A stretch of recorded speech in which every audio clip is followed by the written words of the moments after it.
Hey, the fuck is up? Oh, BTTN, beast that thing. Offensive fantasy football in the building. Why? Because we're offensive and we're all about offense. You got to score them points, dog. It's offense-driven league. Fantasy football leagues, that is.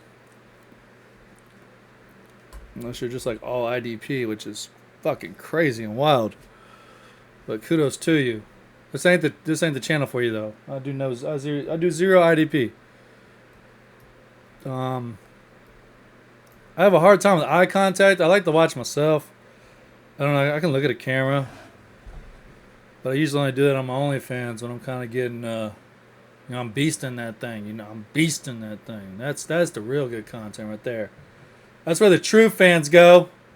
You can like and subscribe all you want, but if you ain't watching me beast that thing, I don't know if you really truly fuck with me. Like I fuck with myself.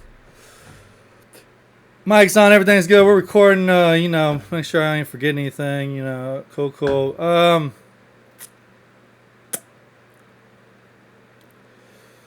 Combine's in the books. So I figured I'd do a rookie mock draft based off Combine, based off my big board, my projections, my evaluation of the players at this moment. But there's not a lot of conviction in it, I'll be honest. None of my rookie drafts are happening right now. I guess the big board's about to start happening on Underdog. So for best ball and stuff like that, how to maybe value the rookies, things like that, we'll see. Got a lot of different videos. Got a lot of different umbrellas under the BTTN. Most of my videos recently have been the BDE. Best damn evaluations, because I'm the best damn evaluator. All these motherfuckers in the community and in the business, these so-called experts, just saying some fucking dumb shit. Well, that's why you should come pay attention to me, because I'm better. I know more. All right, it's just a fact. It's just a fact. Nah, I say a lot of the same shit they do. It's kind of crowdsourced. I get a lot of different sources, a lot of different information I take into account, a lot of different people's rankings. I watch my own film, I watch a lot of games. I got PFF. I got a whole bunch of different criteria and data that I decipher.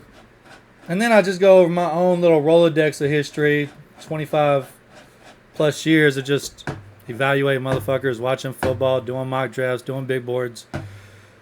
And paying attention to the evolution of the game and how it's changed, the valuation of positions, like, running back, early 2000s, late 99. You had running backs going number 1 overall. You had Curtis Enos. You had Marshall Faulk going number 2 overall behind Dan Wilkinson. And shit, Dan Wilkinson was a DT going number 1 overall.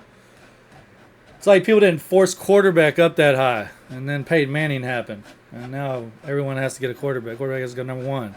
You get an expansion team. It's like, we got to get Tim Couch. We got to get David Carr. Julius Peppers sitting right there. You're not ready to win. You're not a quarterback away. This motherfucker gets 60 sacks. You ruin these motherfuckers' career. Cleveland, you got to stop drafting quarterbacks. You just got to fucking stop. Tim Couch, Johnny Manziel, Brandon Whedon, Brady Quinn.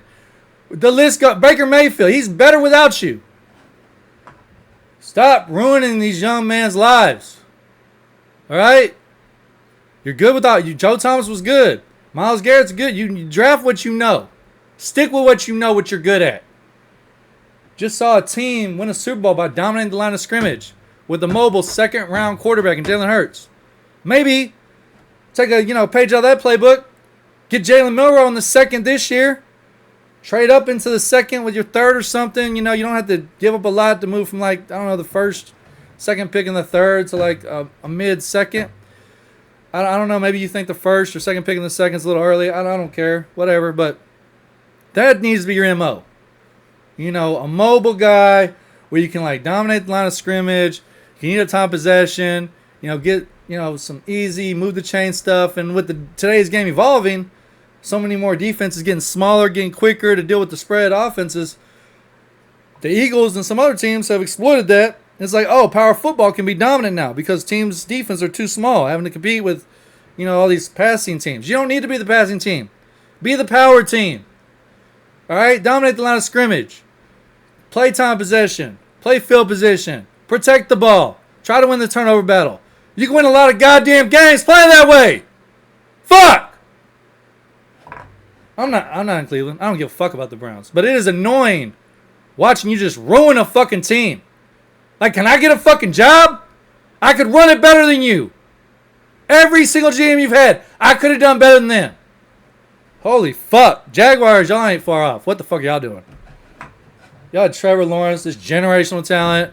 Urban Meyer's coming in. He's kicking kickers. He's grinding on chicks in Ohio after a Bengals game, refusing to fly back with the team. I don't know what the fuck these motherfuckers are doing. Anywho, this is supposed to be a rookie mock draft based off the combine. I haven't taken my behavioral meds, so Tiger gets out the cage. I'm not a professional individual. I'm not wearing a suit and tie, a three-piece motherfucking thing.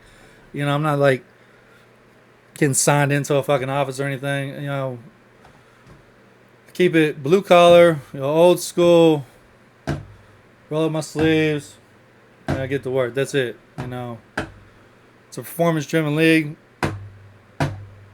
Some of these motherfuckers ain't performing. They ain't been performing for a long fucking time. So, I gotta talk. I just gotta speak. Texans are kind of in the same boat. I think we're being ran right, finally. Finally. We did hit gold a little bit with Deshaun Watson, but then, we traded away DeAndre Hopkins for David Johnson. That was so cool, Bill O'Brien. So fucking cool, bro. You were GM for like a fucking hour.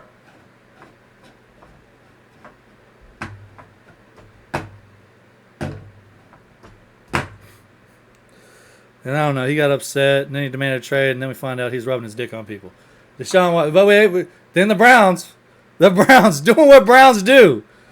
Gave us 3 first-round picks, gave him a fully guaranteed contract, the $250-something million, the most astronomical, idiotic fucking contract in the history of sports. The worst goddamn trade in the history of sports. And I do appreciate it. And then Nick Caserio takes the 13th pick in 2022, I believe. And trades down. You got Kyle Hamilton, you got Jordan Davis on the board, both of which were in need.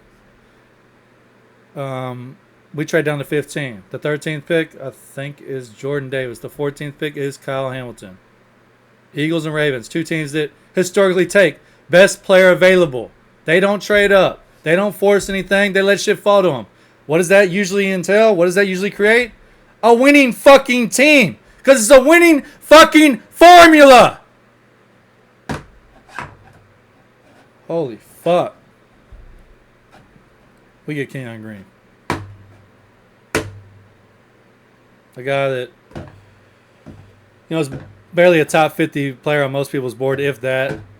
We get him mid-first. Other than that, though, he's been okay.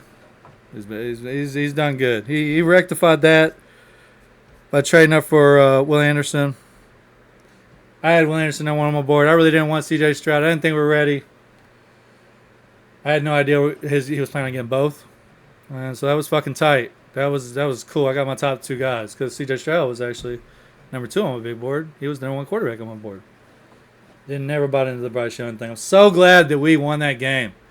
Because we probably were going to take Bryce Young. And that would have been fucking stupid. And speaking of dumbass fucking trades from teams trading and giving away a lot for an asset they're not fucking ready for. How about the Panthers trading from number 9 to number 1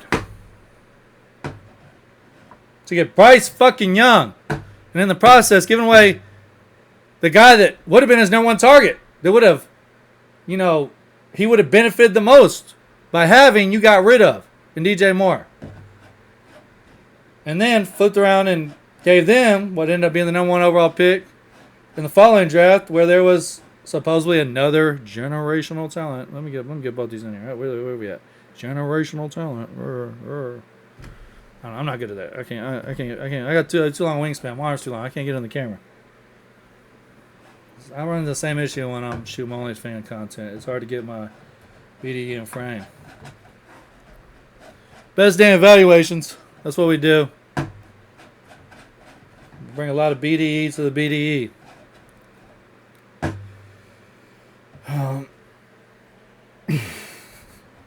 But yeah, Caleb Williams, I didn't have rated I. He was like my QB4 last year. I don't follow the trends. I don't buy into the hype.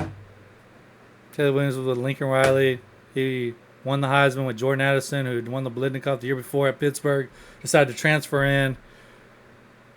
Caleb Williams was good for OU. He came in relief and beat UT, which was so fucking crazy. Not that he really played amazing, although he did have that 4th and 1 run where 2 people missed tackles. But he was basically just throwing it up, giving his wide receivers a chance, and DBs are in perfect coverage, and they're not turning around and finding the ball. Like, he threw 3 passes, I think. They were like big gains or touchdowns. I think one was like a 4th down, that ended up being it was just a big play. But the DB is like right there in the perfect position to make a play on the ball. I don't want to rehash. I don't want to relive that. I mean, that's not a good memory. But that was like his rise to fame, and I was high on him. Lincoln Riley goes to USC, takes that job. He takes Caleb Williams with him. He gets Jordan Addison. He wins the Heisman, but it's almost like he bought into the Kool-Aid. Similar to Patrick Mahomes. Like, I'm gonna be honest. Patrick Mahomes is not the best quarterback in the NFL. He's not. He's fucking not. He hasn't shown it. In my opinion, he hasn't been the best quarterback in the NFL for a couple years. Now, he's clutch. He shows up in big moments. And he's definitely got a hell of a resume. He's got the best resume, and he's on his way to being the GOAT. Although Tom Brady would have never gotten beat in a Super Bowl like that. I feel like the GOAT conversation's squashed as fuck right now. But yeah, he had the best start to a career, but I'm not giving you credit for what you did previously. Your first 5 or 6 years was great, but the last 2 to 3 have been okay. That's funny, he won 2 Super Bowls. That defense has been carrying him. I'm just keeping it real. That defense has been fucking carrying him. Kelsey has been regressing significantly with age. I thought he was going to retire. I felt like he should retire. He's talking about he wants to come back. He doesn't want that to be his last game. I get that. But it could be like an omen. It could be like, hey, it's time to hang it up. Go ahead and wife. Old Taylor over there, lock that down. Start a family. Do your little podcast with your brother. You got big things going on. Running routes, catching balls, and making plays isn't one of them at this stage of your life. It doesn't appear to be, at least. Prove me wrong. That's all you got to do. You just got to prove me wrong. I mean, I'm a fucking idiot. I don't know shit. Easiest way to prove that is prove it. Just fucking go out there and perform. Turn Father of Time back a little bit. We gonna do a fantasy draft ever? We gonna do a fucking big board on a fantasy draft ever? Hey! Talking to you, David! Motherfucker, you don't talk back. Let's go fucking do this shit. Bam! I don't know if there's a lot of conviction in this. I don't know if I'm like really sold on it.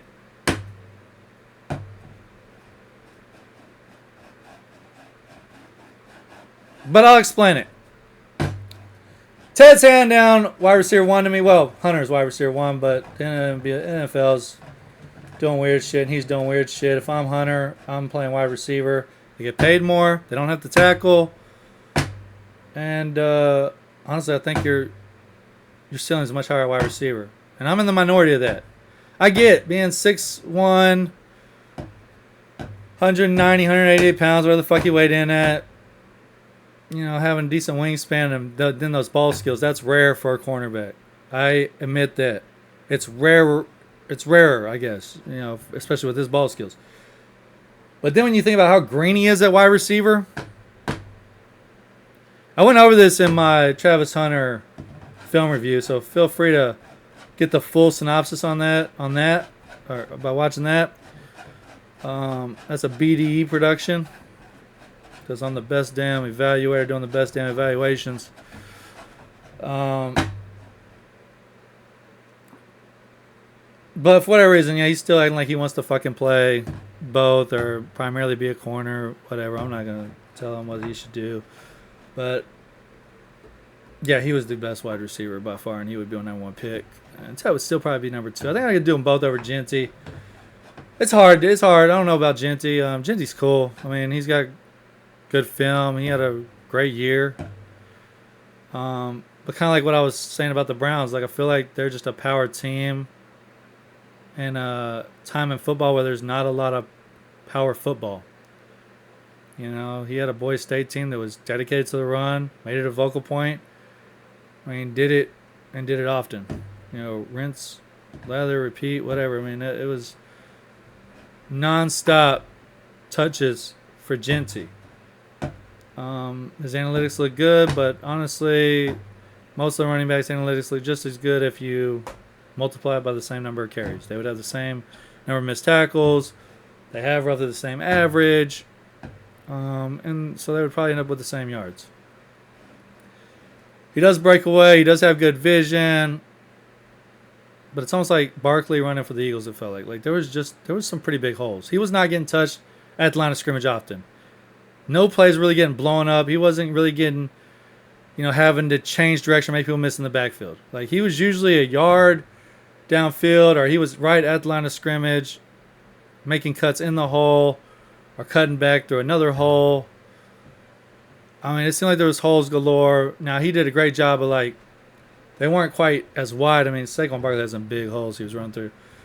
There are moments on the film where he's, running up into it and then, side steps. He really does have, shifty hips, quick feet. He's a smooth operator. Basically makes someone miss in a phone booth kind of stuff. I don't think he does it to the level of Bijan Robinson or some other cats, but, he is a little bit more powerful and bigger than Bijan. He's also maybe a little bit more of a weight room guy. He's almost like Saquon Barkley in that sense. I'm hearing he's squatting 650 and shit, that he's a very impressive individual in the weight room. All those are fucking great. I love that shit. Don't get me wrong. The thing about him is, he's running back one. But without knowing his location, his situation, I guess if you took Bijan, you're not mad. But Brees, you might be a little mad. Although you definitely had your moments. You had moments to sell. If you took Gibbs, you're not mad. But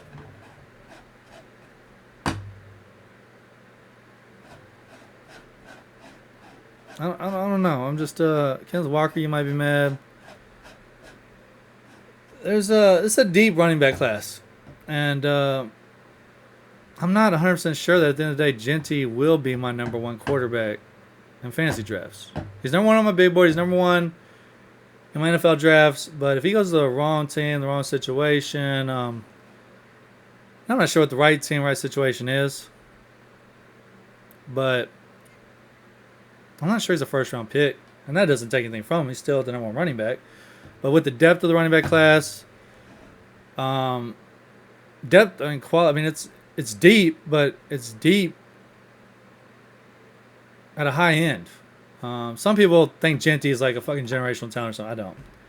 I don't. He's not up there with Saquon for me. He's not up there with Jonathan Taylor for me. It's annoying that he didn't run. That right there is bothersome. Saquon Barkley ran. Jonathan Taylor ran. Bijan Robinson ran. Jahmyr Gibbs ran. Most running backs run in the first round.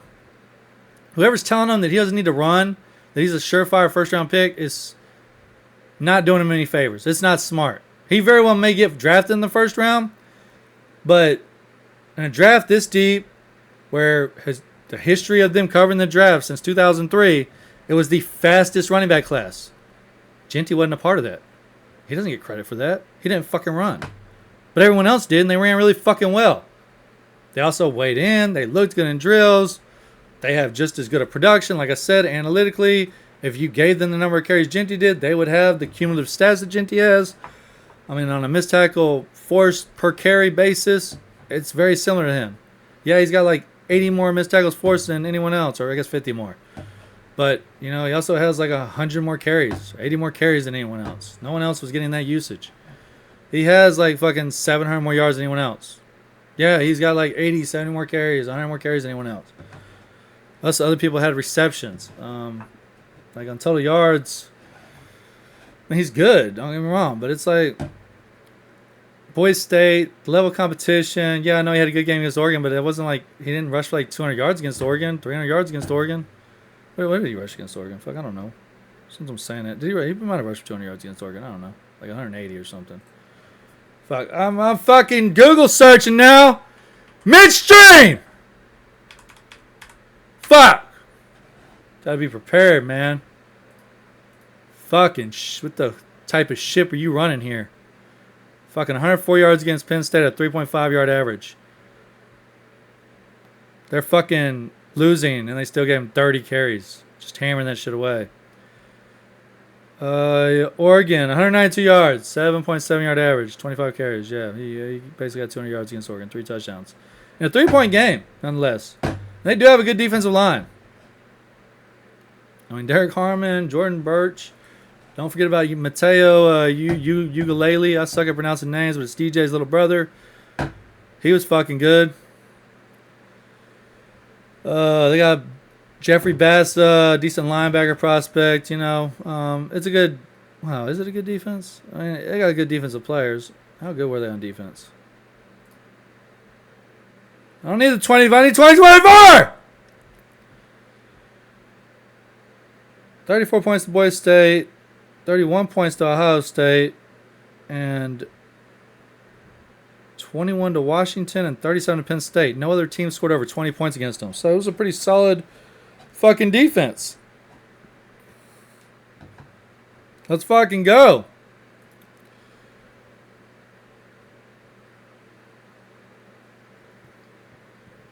Oh, excuse me. I got some indigestions.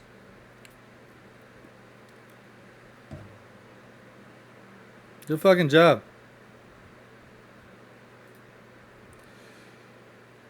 Yeah, I don't know what to make of that. Not too much. Of course, they did give up.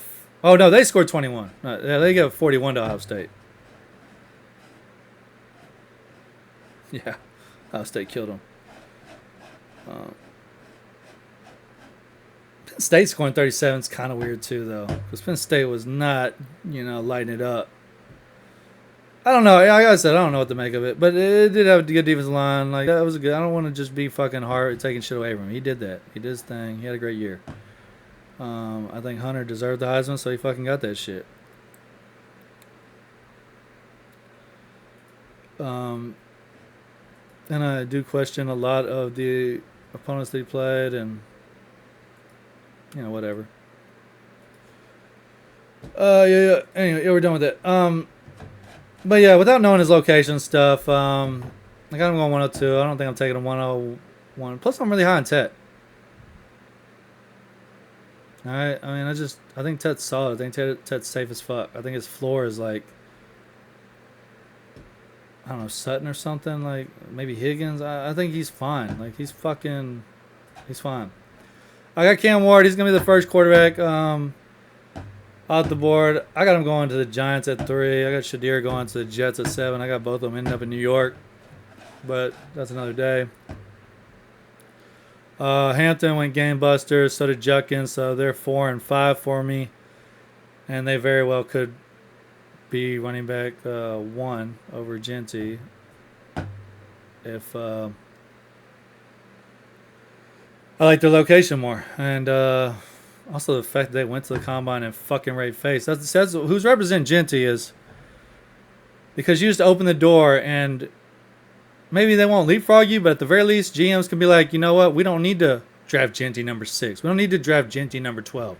We don't need to draft Genty number 20 or 22 because we have other team needs at more valuable positions. They're less scarce.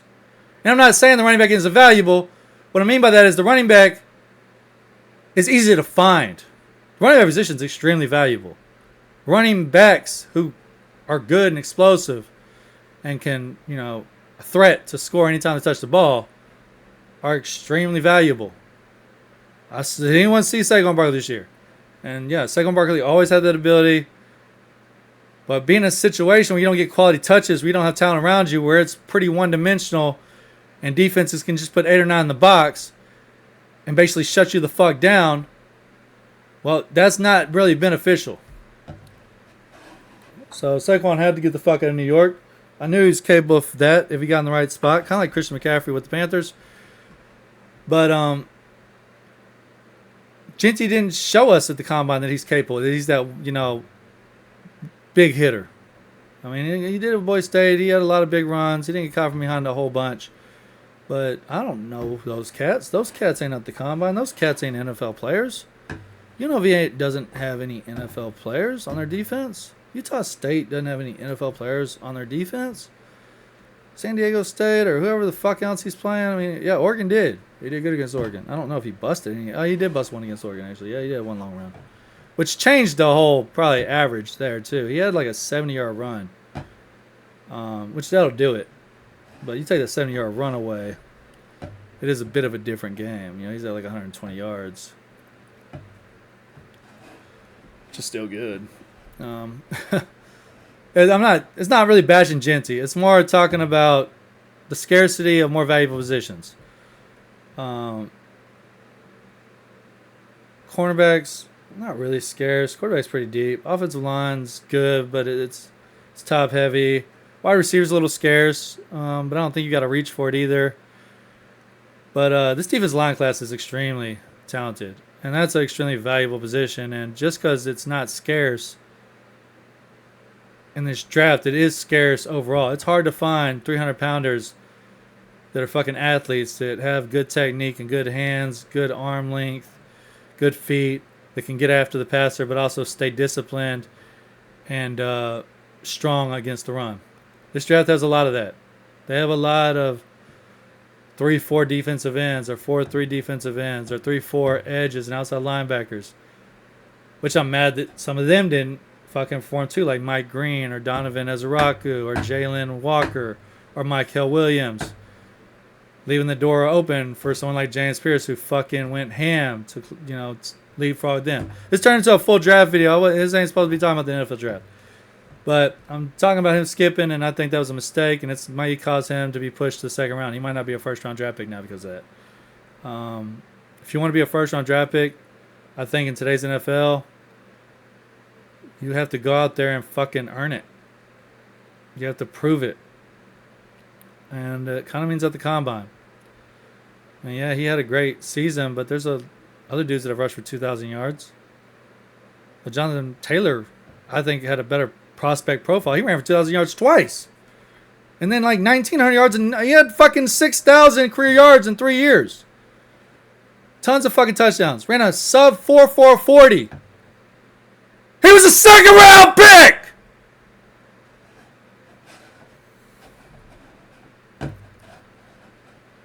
Side by side, I'm taking Jonathan Taylor over Genty as prospects. I think Jonathan Taylor's prospect profile is better than Genty's.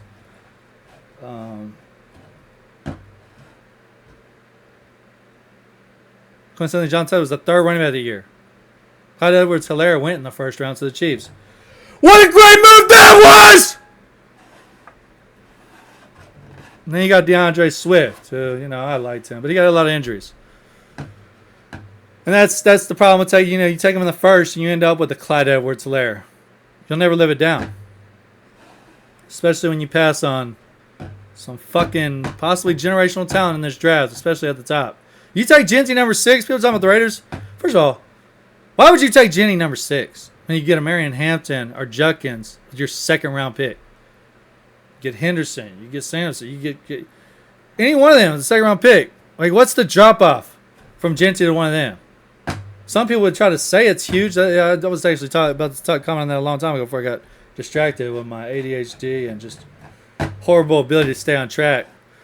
Yeah, some draft pundits, experts have him like, I'll use Lance Zierlein of NFL. He does it. You go to the NFL, you go to the combine, whatever. You look at all the prospects. I think he's got like a 7.5 prospect score.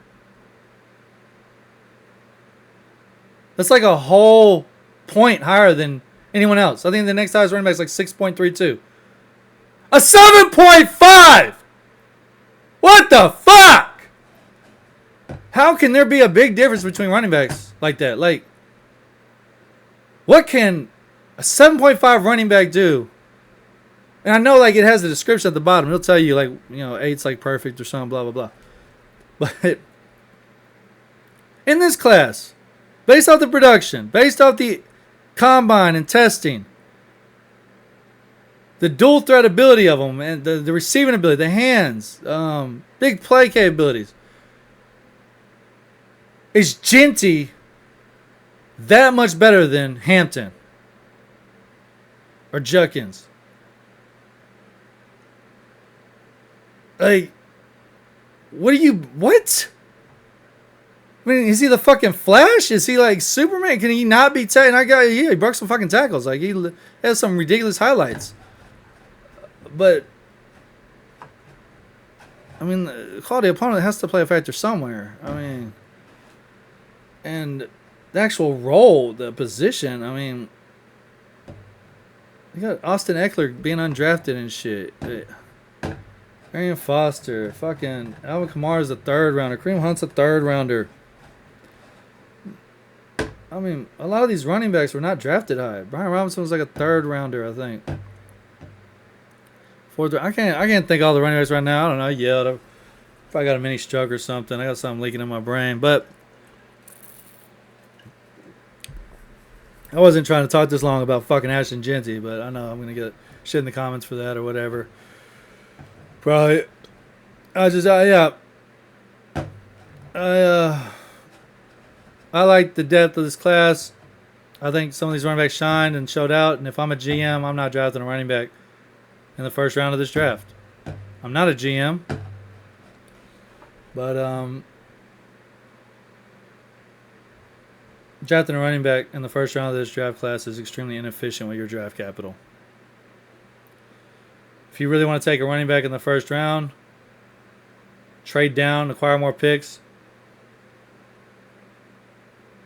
and just use the second rounder and draft whatever the best running back available with the earliest second round pick you have. You just get extra picks because you're basically, you're throwing your first rounder away anyways. You're not going for any other position, and you can just address running back with someone just as good, basically. Let's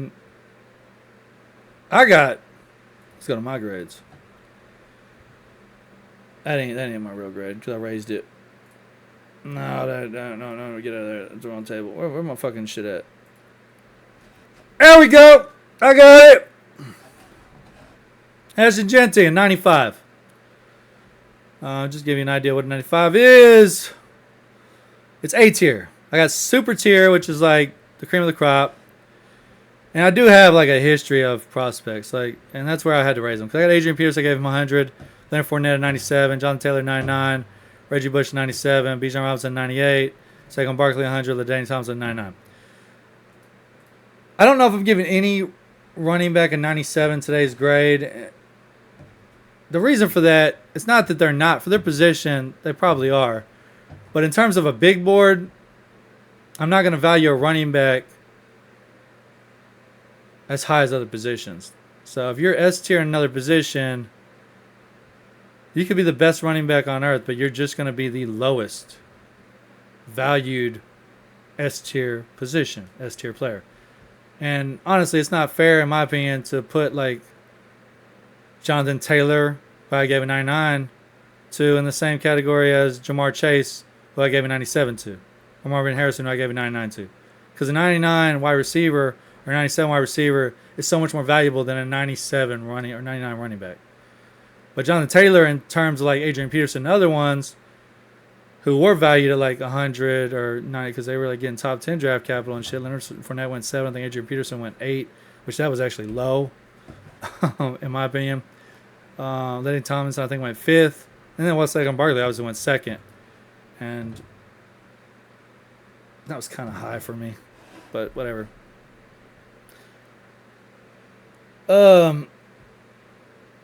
No, actually, I was telling the Browns to take Barkley.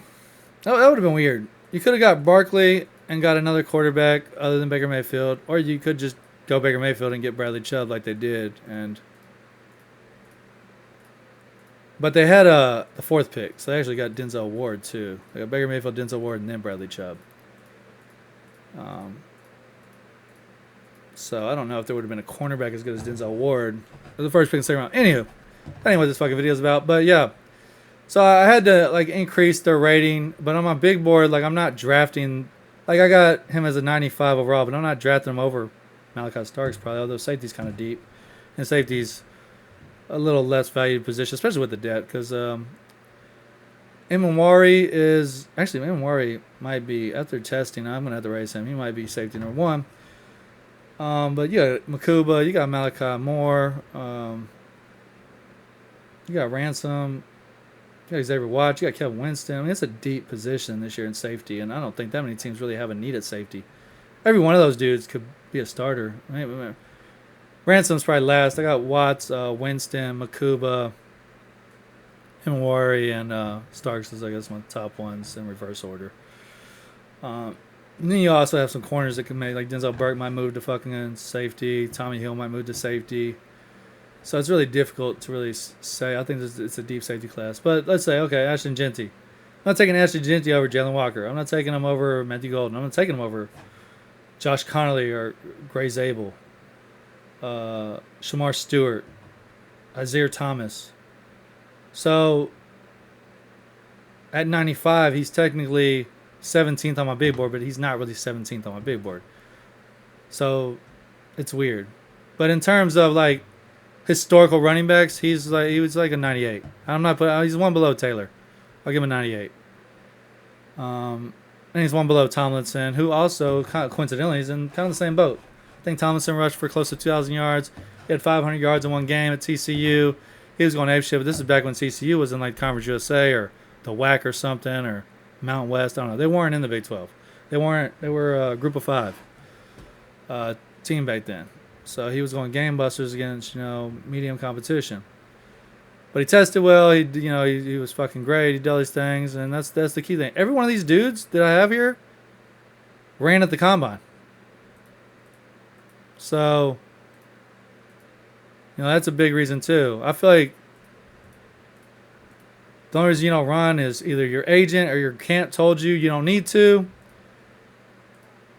or you're not going to run fast and you were scared to throw up any red flags, which either one creates a red flag for me, like especially when others do so well. Like I said, the fastest group of running backs since 2003. And someone were really big doing it. So now to fucking 38 minutes in, continue this fucking draft. We got Golden, we got Hunter. Like I said, I should be wide receiver. I'm assuming this is tight end premium, so I got Warren and Loveland. Say a little half premium. Got Sanders. I'm not high on Sanders. He's gonna get some draft capital. He get the opportunity to start, so that's where I'm at with him. I got Igbuka, got Henderson, got Higgins. Love Higgins. Big fan of Higgins. Got Sampson, got Johnson, got Manor. Big fan of Manor. He had a great combine. He checked a lot of boxes for me. He's in a weird situation at Stanford. Ashton Daniels. No one knows what the fuck's going on. True freshman Elijah Brown got in there. Got to throw him a couple balls. He wasn't ready. But he did kind of torch Hunter a year ago. And yeah, I got Amanor over there. I'm not sure how to feel about this wide receiver class. I'm curious if Higgins and Ayamanor played themselves into the first round. That's assuming Burden falls out of the first round, which I don't have him as a first rounder. Let's go ahead. Let's start the hate. Where do I have Burden? I'll tell you the whole fucking shit. I got Jaden Higgins at 55, but that may raise. I don't think I'm moving Burden though. Where do I got Burden? I don't have him that low. Fuck do I have Burden? Oh, there he is. Number 77 on my big board with an 88 grade. Never did finish my grades, did I? I started it and I just fucking so S tier is 97 plus, A tier is 96 to 92, so that's where Genty was. He was 95. It's a projected day one starter, college All-American, All-Conference player who had good production, tested very well at combine or pro day. Could be a guy who was a top 50 recruit. What the fuck is going on there? Top 50 recruit who didn't produce as well as expected, but showed insane talent and the ability to impact games in a special way that could translate to better NFL production. This is a first-round talent.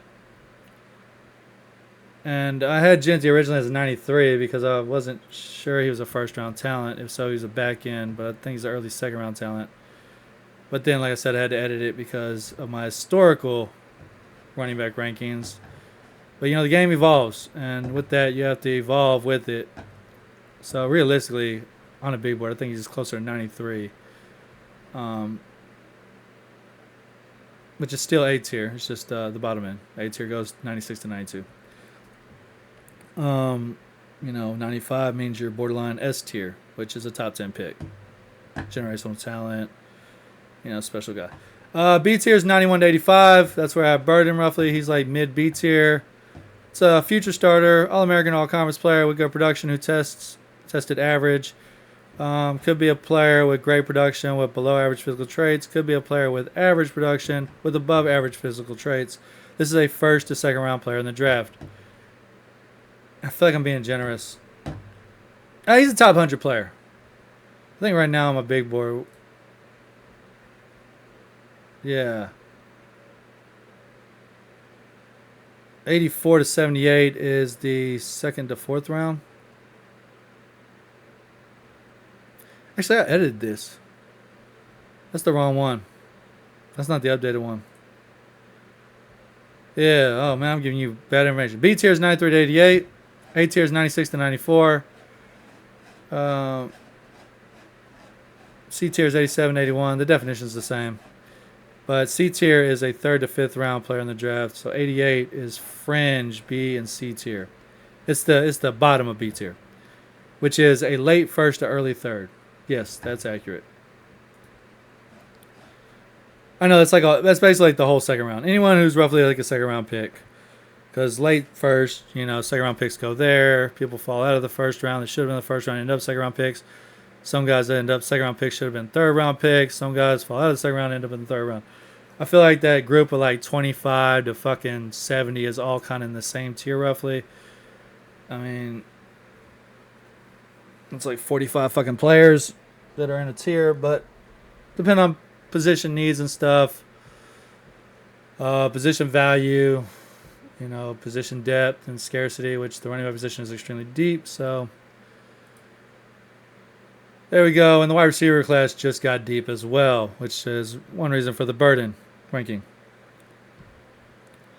I feel like to explain my valuations, I have to explain my draft rankings and shit too. So I got Milroe. He's actually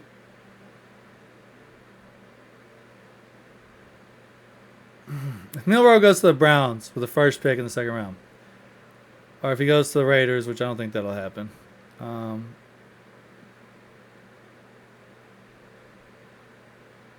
If he goes to the Browns, I feel like Milroe is a top 9 pick. If he goes to the Raiders, probably 2. But with Brady being an owner, I don't think it's going to happen. Also, with Brady being an owner, I'm not sure they're going to draft. Pretty sure they're not going to draft the running back at number 6. And I don't think they're going to draft the quarterback. Brady knows more than anyone else how dependent a quarterback is on what's around him. Yes, it's the most valuable position, most important position, because it impacts a lot of positions, but it's also the most dependent position. You have a good quarterback, but no one to block for you. David Carr. You get sacked a lot. You don't have time. You start hearing footsteps. You start being kind of shook. Happy feet, You got wide receivers don't catch the ball. Well, shit, if you don't have no one to catch the ball, it doesn't matter how good a wide receiver you are. You got wide receivers that can't get open. Puts your quarterback in, iffy situation. Does he take a sack or does he get rid of it? Does he throw it away and just waste it down? Eventually he's going to have to try to make plays. Now turnovers possibly happen. You got to be able to get open. You got to give him a nice target to look at. So it goes to offensive line. Now it kind of goes to scheme. Can you scheme guys open? Can you scheme protection? Can you handle blitzes? Can you extend the pocket or move the pocket? Obviously, you need a quarterback that has the ability to do that, but having an offensive coordinator that can do these things, that can do motion, and maybe help a quarterback to read defenses, maybe help to expose defenses pre-snap, whether they're man or zone with motion. Change up how they're aligned and get them to move out of certain spots, create openings with motion. I mean, motion has a lot of fucking benefits. But you also have to be smart enough to handle motion because you got to make those calls. You got to fucking have that timing. So you have to have a quarterback that's smart enough to handle all that. So, but I mean, IQ, accuracy, and I guess fundamentals, technique. Those are the main things to me.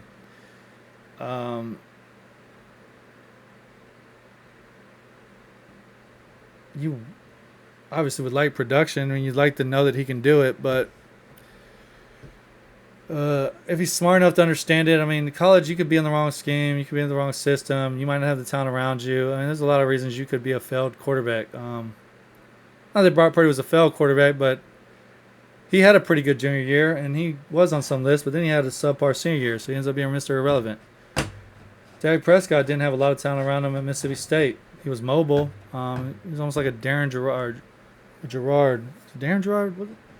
Ain't Darren Gerard, is it? Who's that Jacksonville Jaguar? Whatever. David Gerard. Darren Gerard. We're making up people now. David Gerard. Was my kind of comp for Dak Prescott. That's old school. Y'all don't know David Gerard. Don't worry about it. He was like Jacksonville's expansion quarterback, maybe. I don't even know. They took Tony Baselli and their first pick. He was quarterback not too long after, I think. He was before Mark Brunell, I think.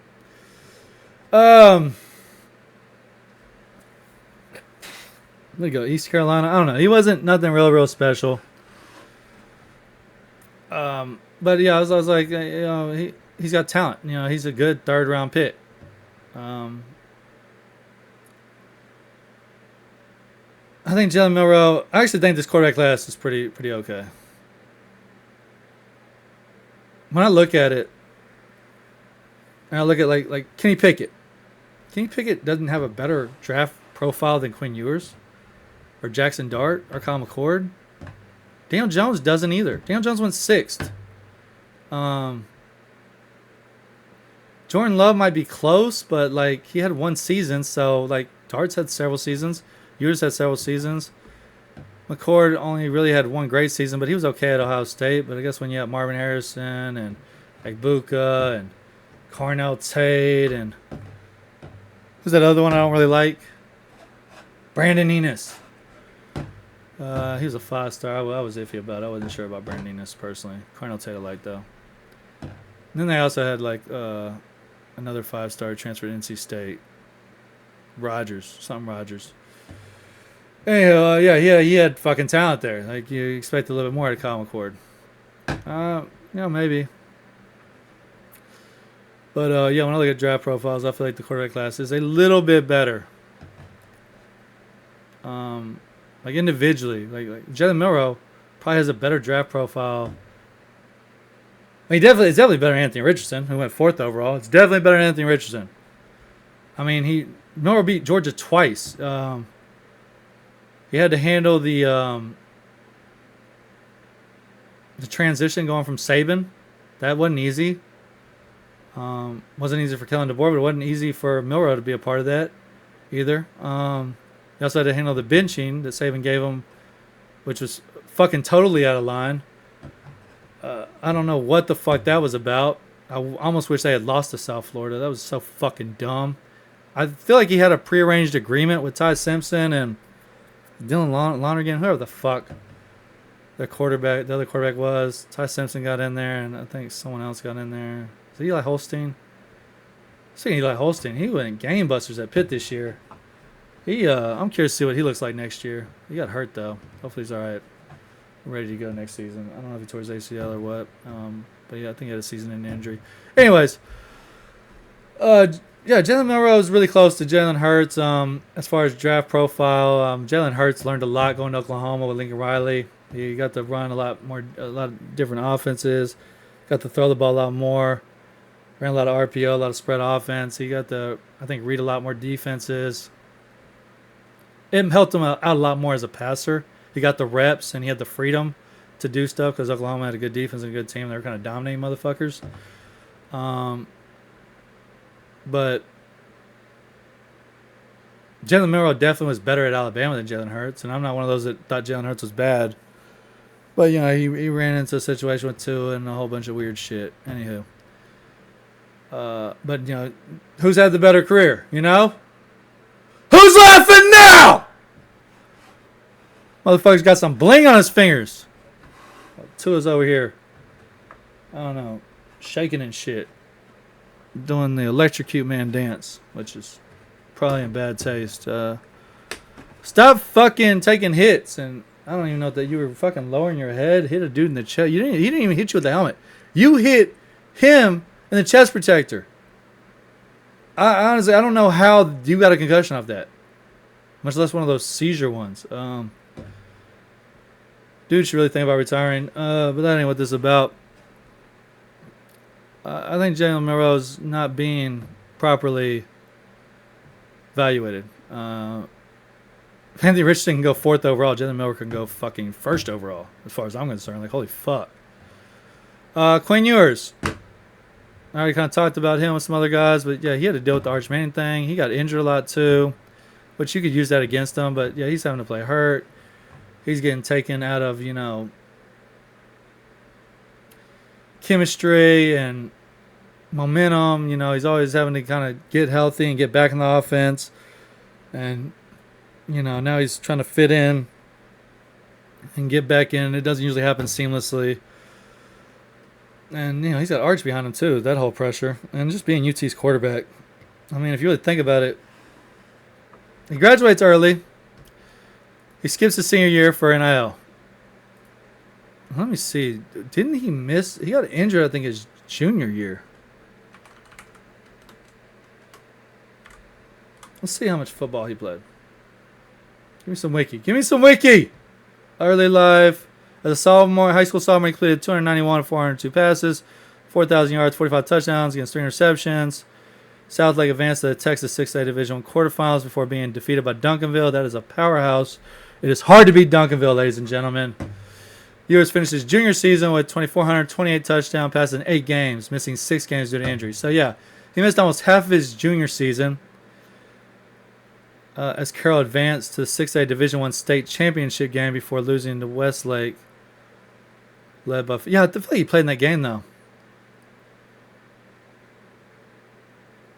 So he did play the second half, but he did miss half because he played in that championship game. So I imagine he helped lead them there, or maybe he got healthy and played in it after getting healthy. I'm not sure, but yeah, so almost half of his junior year, skips his senior year to reclassify to go get NIL, ends up at Ohio State, doesn't play at Ohio State, transfers back to his original love where he was committed. Coincidentally, Jalen Milroe was committed and decommitted after Quinn Ewers committed.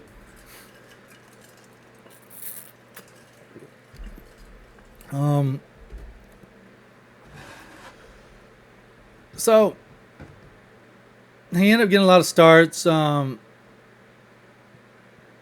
3-year starter, right? Let's go back to that. Yeah, 4 years, but only okay. I wasn't sure if he was like a redshirt freshman, like if he's a redshirt senior. So he's basically a redshirt junior. He's in his 4th year of school. But he was only a starter 3 years. I was pretty sure. I was like, he would never started 4 years. But, yeah, 10 games played, 10 started, 12 games played, 12 started, 14 games played, 14 games started. 27-9 record. 6-4 his first year. In the last 2 years, he's 21-5. 64.5 completion percentage, 9,000 yards, 68 touchdowns, 24 picks. 148 quarterback rating. He brought Texas back. That's where I was seriously going with that. Like, before he showed up,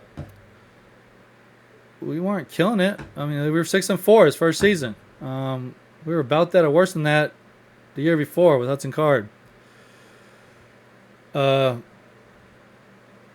he, in his 3 years as our starting quarterback, led us to a Big 12 championship in our last year. Fuck you, Brett Yormark, you fucking douche. Eat a fucking dick. He was real fucking butthurt. He was just such a fucking butthurt bitch when we left. Trying to say all these negative things. And then we just go and we just win the conference like a big fuck you. Eat that shit up. He makes the 14 playoff. And then the next year, first year in the SEC, we make it to the fucking conference championship again. Except it's the SEC and we make it to the playoff again. So, if you look at UT the last 10 years and you see what Quinn Ewers did, like, think of like an NFL franchise who wants to rebuild, who wants to get up there. He did that in college. Not a lot of quarterbacks can say they did that. Shadur, I guess, can kind of say it a little bit of Colorado, but like he didn't win the conference championship. He didn't make it to the playoff. So he didn't do it quite at the level of Quinn and on the stage that Quinn did. And not for the brand that Quinn did, for being honest. UT is a hell of a fucking brand. So I do think Quinn Ewers maybe isn't being properly assessed. And it could be because of that high profile and that brand that he is kind of getting whatever. It could be because of Sarkisian and the talent around him. You know, you have Xavier Worthy, you have A.D. Mitchell, you have J.T. Sanders, then you got Isaiah Bond, you got Matthew Golden, you got all this NFL talent. You should have done more. I'm extremely disappointed that 2 years in a row we lost basically with 4 downs to go. I mean, the Ohio State game ends up looking like a blowout, but really it was one fucking play away from being a tie game. And, you know, then Shaq Sawyer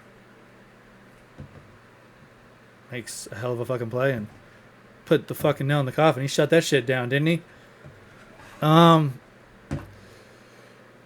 But yeah, so I do think the quarterbacks are better. This is the perfect draft to find a good quarterback in the 4th, 3rd, 2nd round, possibly. There's a Kirk Cousins, there's a Brock Purdy, there's a Jalen Hurts, there's a Dak Prescott.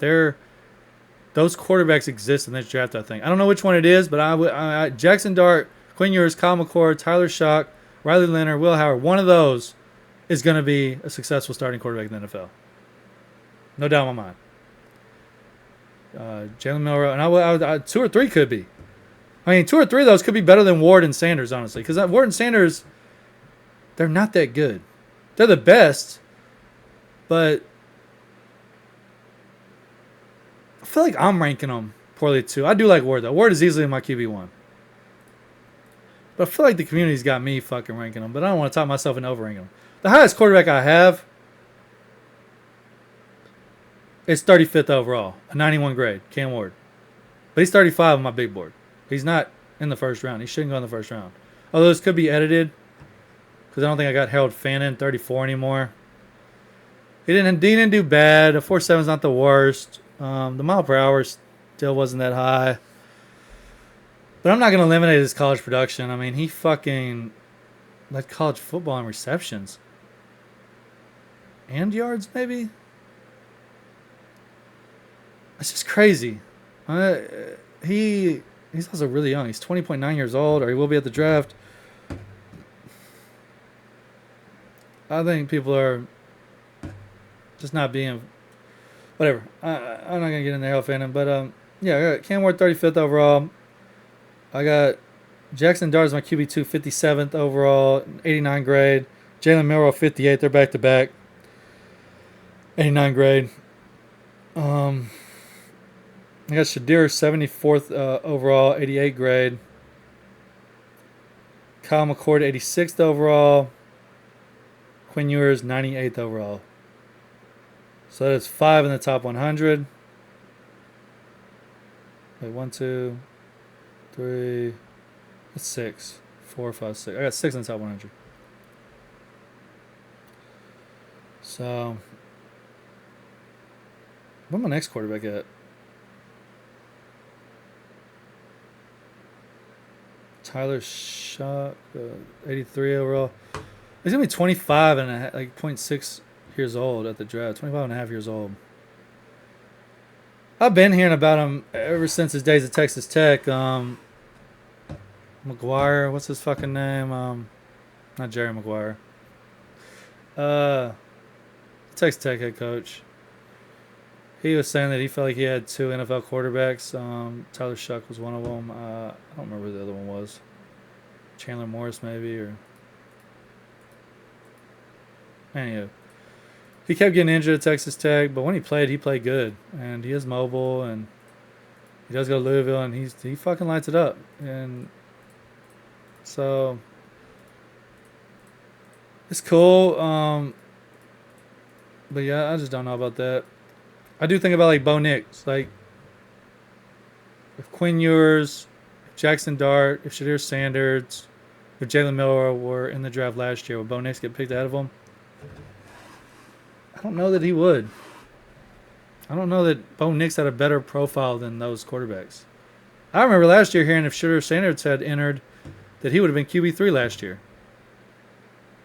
So it's hard to tell with the quarterback position. Some of it is dependent on what's around you. Like I said, I mean, if you have an owner that doesn't know what the fuck he's doing, and he can't hire the right general manager, or he can't hire who in turn can't hire the right head coach, who can't hire the right offensive coordinator, who can't put together the right scheme and the right talent, and generate a talented offense in particular, but I guess a whole team, because it's nice to have a talented defense. That way you're not one-dimensional. Maybe you can get some free turnovers. There's less pressure on you when you have a good defense. Defense creates opportunities for you, but on the flip side, it makes it a lot easier for you as a play caller if you have your full playbook by keeping the game close. If you're able to, steal opportunities or, steal points by getting a turnover, getting good field position, then you can easily just kind of play yourself into field goal range and, steal points that way. If you have, obviously, a good offensive line, so you're protected, you feel safe, you're not getting happy feet, you're not fucking nervous, you're also not getting hit and getting injured and having fucking seizures on the goddamn field. Having wide receivers that can get open and, have wide catch radiuses or have 70-30 balls or attack the ball and, make you look good by making amazing catches when maybe the throw wasn't right on the money. Because honestly, you're not throwing it right in their fucking chest. You're not hitting them right in the numbers. It's in a fucking L, dog. Like, you're throwing a catchable ball that's in the radius and it's hopefully only where your guy can get it. So if the cornerback's on your fucking left side, I'm going to throw it to your right side. You're going to have to fucking use your arms and stretch and adjust your body and go to the right side. Now, I'm not trying to throw against your momentum. That ends up being behind you. And if it's behind you, it's probably towards the cornerback. So, but like if you're kind of doing a crow route and you're standing there and the DB starts closing in on you, well, if he's on your left side, I'm not going to throw it to your left. I'm going to throw it to the right side. I'm also probably not going to throw it to your chest because he's going to be able to fucking wrap around and get your chest. That's neither here nor there. It's just, yeah. So, in theory, you shouldn't be throwing it right at him. But, yeah, having guys that can make that adjustment, that can put their body in between the ball and the defender, like basketball, box out, create space. It goes a long way. You got a running game. That's the quarterback's best friend right there. That sets up play action. That creates, one-on-one opportunities out on the edge. That slows down a pass rush because, they have to be conscientious of the run. They have to be disciplined. They have to have, containment discipline and gap discipline. They can't just fucking pin their ears back and say, hey, let's have at it. It's fucking grub time. Fresh meat. All of that plays a factor. So if you're picking number 1 overall, you probably fucking don't have that. So stop drafting quarterbacks, you fucking idiots. I can't remember the last number 1 quarterback that actually did something for the team that drafted him. Was it Peyton Manning? Andrew Luck, I guess, was okay. Jared Goff gets traded He's great with Dallas. And they basically gave him away. They gave 2 firsts and Jared Goff for Matthew Stafford. They won a Super Bowl, so I guess it's a win. But Detroit, it's hard to say they fucking lost. I feel like they killed that goddamn trade. Like, yes, please. Trevor Lawrence got fucked up by the Jags. Baker Mayfield is doing better with the fucking Buccaneers. Hell, he was even fucking released by the Panthers. Talk about a bad franchise. Holy shit. You had Sam Darnold and Baker Mayfield. You got rid of both of them to trade up for Bryce Young. So Sam Darnold, Baker Mayfield, because you let him walk, you didn't want competition for Bryce Young. The 9th pick in that draft, I think a 2nd rounder. The 1st pick the next year, and DJ Moore is all kind of what you gave up for Bryce Young. Holy fuck! Go get your guy. You know, you got to go get your guy. You got to go make sure you go get that guy. Go get him now. What the fuck are we doing? I'm slobbering shit. God damn it. You done made spit jump out of my mouth. I don't know the fuck we're at on this draft. We got Savion Williams. We got Giddens. Giddens had a great combine. Savion Williams, I fucking eat him up. He's older. I like him. I don't know. Eat a dick. Hoping that someone sees that he's like Taysom Hill or Cordell Patterson, but he doesn't have to fucking be a fucking bench player or something for, 8 fucking years before someone realizes, oh, hey, we can actually fucking use this guy a variety of different ways. He can really fucking move the ball, gain yards, and create scoring opportunities and really make it difficult on a defense. He's also a better receiver than Taysom Hill was, who was actually a quarterback in college for BYU and really destroyed Texas twice. Twice! I was well aware of Taysom Hill's talent long before anyone else. But Savion's a little green at wide receiver, but he's also been on a weird team, weird situations, and there just wasn't a lot of balls to go around. And he basically spent the second half of the year as a running back, getting 10-plus carries in 5 games, I think. He's a legit running back this year. And he didn't have a strong offensive line. He was getting touched, at or behind the line of scrimmage a lot. But he falls forward, and he never goes down at first contact. I mean, he is not easy to bring down. And if you get him out wide with DBs, good fucking luck. You almost have to gang tackle him. And yeah, he's 6'4". They had him listed 6'5". He ended up being 6'3 3/4. He's basically 6'4". 220, 25 pounds, 40-inch vertical, I think. He's got close to an 80-inch wingspan. He's still got a huge catch radius. He might be short, but he's got a hell of a plus wingspan. And he is good catching the ball. He has some dumb kind of concentration drops where he's looking to get upfield before he actually catches the ball. He's getting ready to make people miss and make a play with the ball, and he just drops it. It's a complete lack of awareness play. But when he actually is contesting, when he's fighting, when he's going up for it, he makes that catch a lot. Isaiah Bond, he want to say he's a loser, all this stuff. He came out and he said some crazy things. Said he was going to run faster than Worthy. He probably is capable. But for whatever reason, he didn't do it. Track's weird. You can have a bad day. Obviously, there's something wrong with his startup, his takeoff, something, because the motherfucker was the fastest at the combine. He didn't lie. He was right on the money. When he said he was going to be the fastest, he was. 24.17 miles per hour. I think the next closest was 23.66, I think, which is right below him in the 4th round. Dante Thornton. He ran a 4.3. Bond ran a 4.39. But he was the fastest. He just didn't get to his top speed or maintain his top speed long enough to do it. I do think he stumbled or something, because his top speed is actually at about the 30-yard mark, where really your top speed should probably be crossing the finish line. or you should maintain that speed, at the finish line. But for whatever reason, he does slow down a little bit. So yeah. Anyways, Ollie Gordon, I got him going off of last year's production. A weird situation. Running back is kind of slave to its situation, and the offensive line wasn't great. The quarterback wasn't great. Ollie Gordon came in with all this hype, so basically teams were going to force you to beat them by passing the ball, and teams were kind of able to shut the run down and kind of force that due to the offensive line not being powerful enough or strong enough, and the quarterback not being good enough to beat single coverage or, throw teams out of an 8 or 9 box. Heavy run defense box.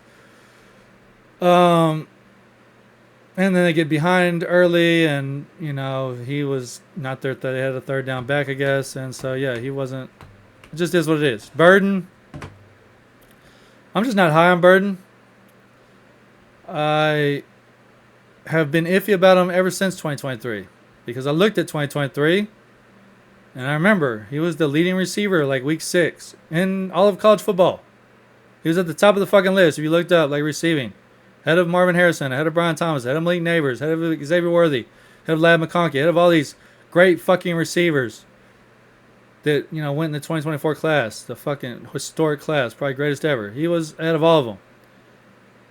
But come week 13, 14, 15, fast forward to end of 2023 completely, where we're doing our 2024, I guess after the 2024 draft, we're doing our 2025 mocks. I'm evaluating him and Ted to see which one I like better. And then I'd see, Burden killed the first 6 weeks. And those opponents weren't great. But then when he gets to SEC play, in the second half of the season, he kind of fell off. So was it the competition? Was it defenses learned how to stop him? I don't know, but I want to pay attention and see what happens in 2024. Well,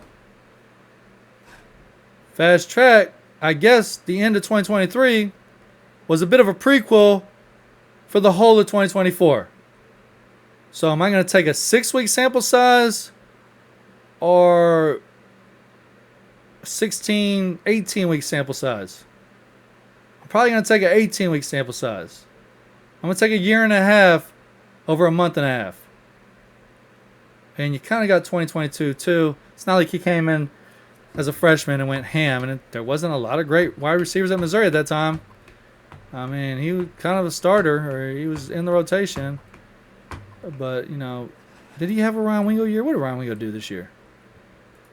I want to use Ryan Wingo as an example. Let's see.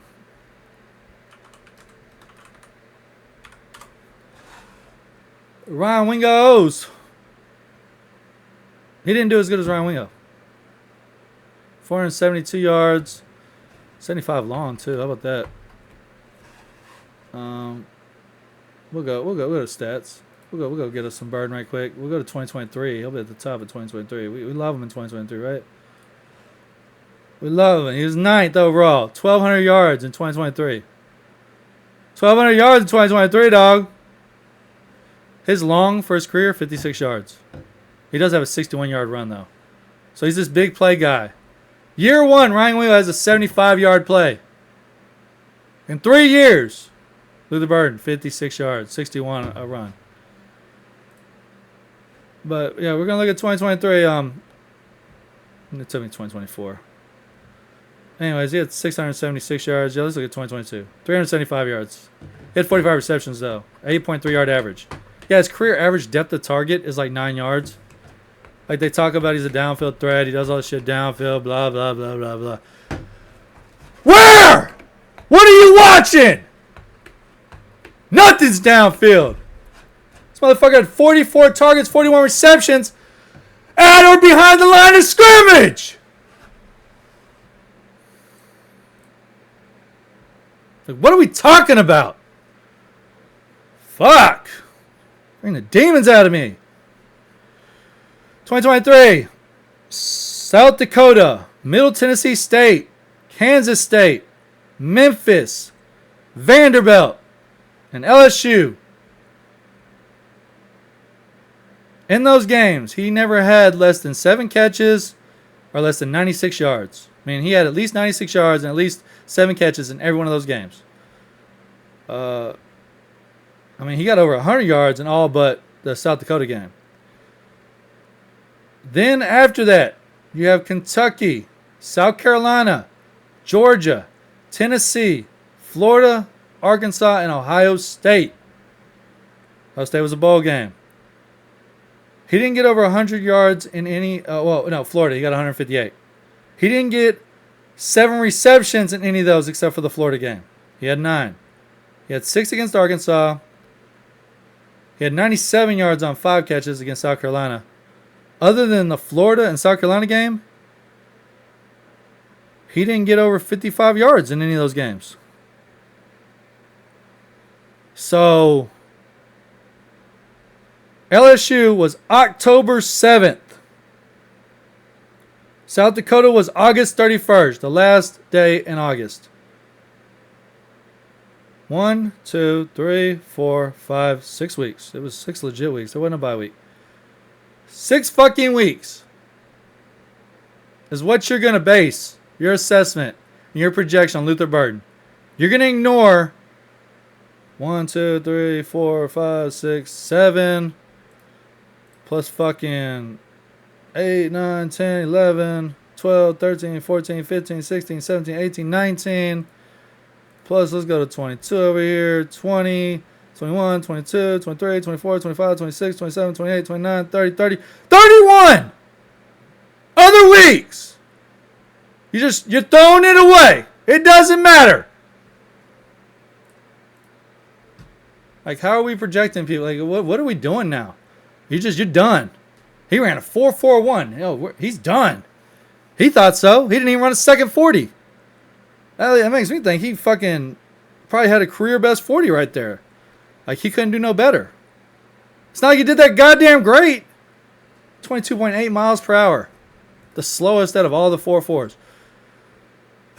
Luther Burden's fine. He's young. He's good with the ball in his hands. He has great lateral quickness. He can make people miss in a phone booth, so to speak. But when he goes up against actual NFL talent, when he's not involved in the game, when he's not used, he goes into a shell. When he goes up against the NFL talent, he doesn't perform well. When dudes who can tackle, they tackle him. Malachi Moore fucking tackles him. Nick Imawari fucking tackles him. Nick Imawari fucking swallows that motherfucker up. I mean, he tackles him like a fucking man. Watch the fucking tape. Number 7 coming in there just, no, sir.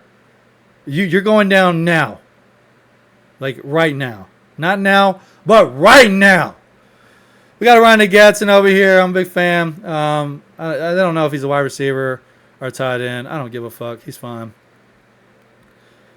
Rashard Smith, big fan there. Rocket Sanders, I knew he was going to be fast. I felt like he was good. He lost weight, though. He was under 220, I think. That kind of irked me because his play weight is supposed to be 230. I would have liked to have seen him run that fast at 230. That would have been really, really impressive. Either way, Tootin blew the fucking doors off. Congratulations. He's also kind of young. I didn't know he's that young.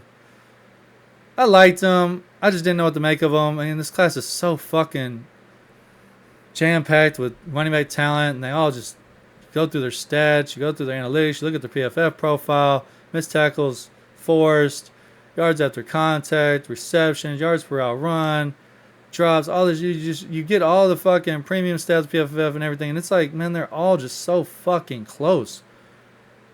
And I was really hoping the combine would help separate some, and maybe he did separate himself a little bit because he did have the fastest 40 of all the running backs, which happened to be the fastest group of running backs of the combine ever. But he is pretty versatile. He does have good catching ability. He clearly has home run ability. Virginia Tech wasn't a great offense, so maybe the lack of extreme production could be attributed to that. I might have to go back and watch his film, honestly. There's so many, you kind of just watch some highlights of some just to get a feel. I might actually have to go through and watch some fucking games of him. Ty Filton, he produced 2 years. I liked him. I was curious how How he doing? Man, he fucking did great. Ran the same 40 as Burden. Jalen Rose ran basically the same 40 as Burden.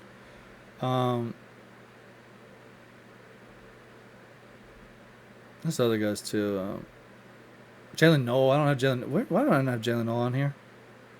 Put Ja'Cory Brooks up here. Jalen Noel was supposed to be on here somewhere. There's just a lot of substitutes to Burden, I feel like. Guys who, there's Jalen. Yeah, Jalen Noel's out there. Horton. I skipped Jalen Noel, I guess. Okay, yeah. Horton also, he ran about a 4.41. He's got 2 years of production, 3 years of production. Coming off an injury, so he still might be, nursing his injury. Jalen Rose, too. His season was ended by a foot injury. He didn't run quite as fast as he ran a 4.42, but his overall mile per hour speed was 22.53. It was the slowest, I think, out of the 4.4 guys. It was slower than Burden. But that whole group right there, just productive, good, tested decent. Beck didn't run, so I don't know, but he still tested decent. He did some other shit, I think. And I'm not expecting Beck to run fast. He's got that kind of Puka Nacua feel to him, maybe Cooper Kupp feel to him. He's kind of a bigger guy, 6'1", 6'1.5", 215 pounds. Runs good routes, has good hands. Nash led college football in every fucking stat. I was hoping he'd run well. He's kind of a loser, I guess. But there are profiles of guys who run about the same. He's only been a receiver basically for 2 years. I guess 3 years, but he didn't play the first year. He was a quarterback at San Jose State the first 3 years. Before that, he's old as fuck. He just got done with his 6th year, so that's something. He might be a Devon Valley. I don't fucking know what to make of him. But yeah. Hopefully everything's cool. Hopefully everything's... I'm curious to see what situation he gets into, where he gets drafted, how NFL teams view him, and maybe there's an opportunity that he can get in there. Dante Thornton might move up this list. I was intrigued by him because I knew his stats and I saw the film. I was intrigued by him. How the fuck am I going to pull up Dante Thornton? He played Tennessee, right? Here we go. Thank you. Thank you, Luther Burden, playing Tennessee. Statistics. Receiving. So he led Tennessee in receiving this year. He only had 26 receptions. He had a 25-yard average. 6 touchdowns. 26 receptions, 6 of them were touchdowns. Over 20% of the time, he's scoring a touchdown. And so he's a red zone threat. He knows how to use his size. He knows how to use his speed. But he did not have a heavy volume. Brew McCoy had 39 receptions. Squirrel White had 34. And Chris Baisley had 29. He was 4th in receptions on the team. 4th in receptions at 26. But he's 1st in yards. He was 1st in touchdowns. He ran a 4.3. He had 23.6966 miles per hour as the top speed. He had a really good 10-yard split. 6'5", 6'4", 200 pounds. He had a 1.49, 1.5 10-yard split. That's fucking crazy. Yeah, I wish the production was more. I wish the usage was more. The production was fine. 26 receptions to have fucking... I gotta look at this shit again. 600 yards on 26 receptions. If he gets 52 receptions, he's at 1,300 yards. If he gets double the receptions, he has 1,300 yards and 12 touchdowns, and we're talking about a first-round draft pick probably. And Nico wasn't great. 63% completion percentage, 2,600 yards, 145 rating. He only threw the ball 374 times. Let's see if we can put that in perspective a little bit.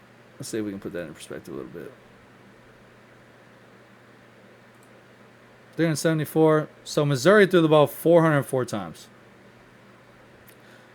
Brady Cook only threw it 321, but he got injured, so Pine got in there and threw it 82 times. And they didn't throw the ball a lot either. So I was just if we go to another team, let's go to fucking Teddy McMillan. He was on the field for 500 pass plays, I think.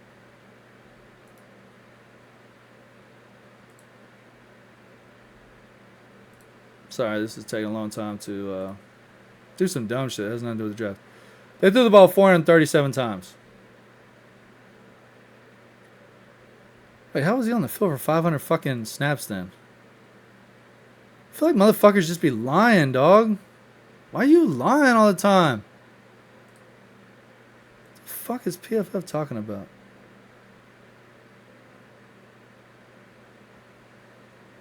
Receiving grades.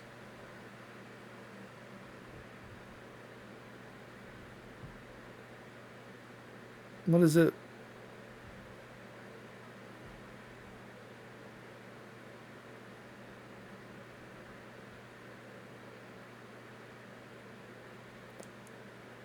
Snaps where running a receiving route. Snaps lined up on the field on pass plays. So Tet had 485 snaps where he was on the field on a pass play, supposedly.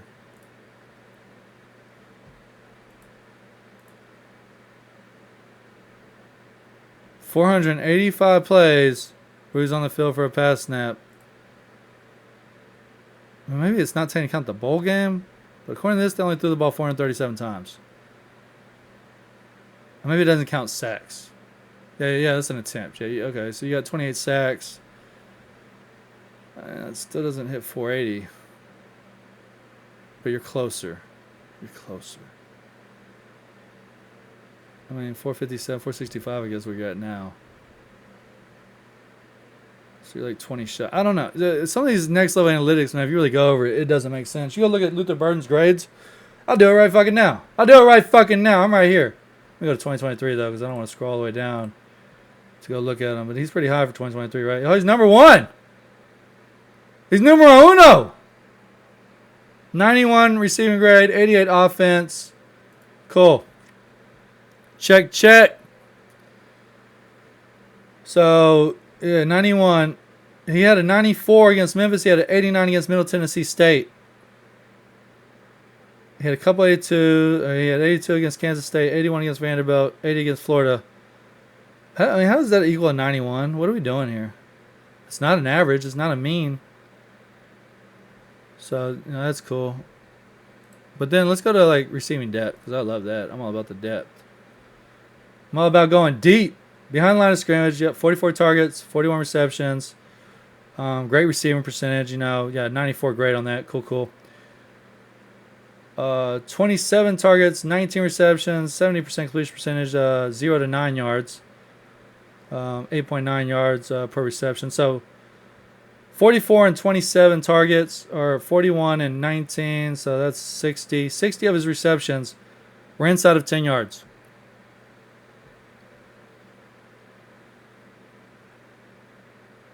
Cool, bro. Medium, 10 to 19 yards. That's 26 targets, 14 receptions. He caught half of them. They gave him a 98.7 receiving grade. Based off what? Now they're trying to give him these contested catches, and I don't know if that adds up. I guess. I don't know. He had 7 contested catches, targets, and he had 5 catches, 71%. He also had 3 interceptions, though. There's a quarterback rating of 85. Like,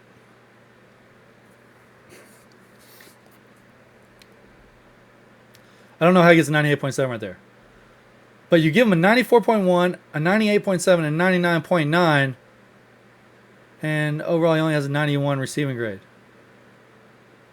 So that doesn't add up. It also doesn't add up how only 50% of his passes were completed, 3 of which were an interception. Where's the touchdowns at? How many touchdowns? He had 2 touchdowns. Yeah, he's got a 98.7. Then you go deep, 20 plus yards. He has 23 targets, 12 receptions. He caught half of them. He had 4 touchdowns. He only had 1 pick. 119 quarterback rating. He has a 99.9 grade for that.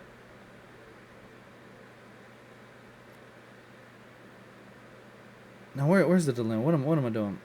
They go deep left, deep center, deep right, right?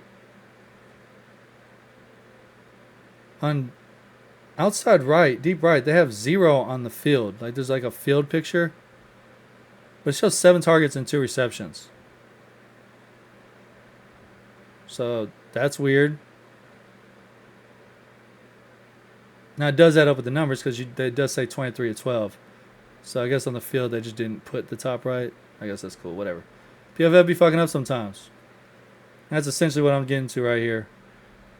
Anyway, yeah, it doesn't add up. Look at this 24 data.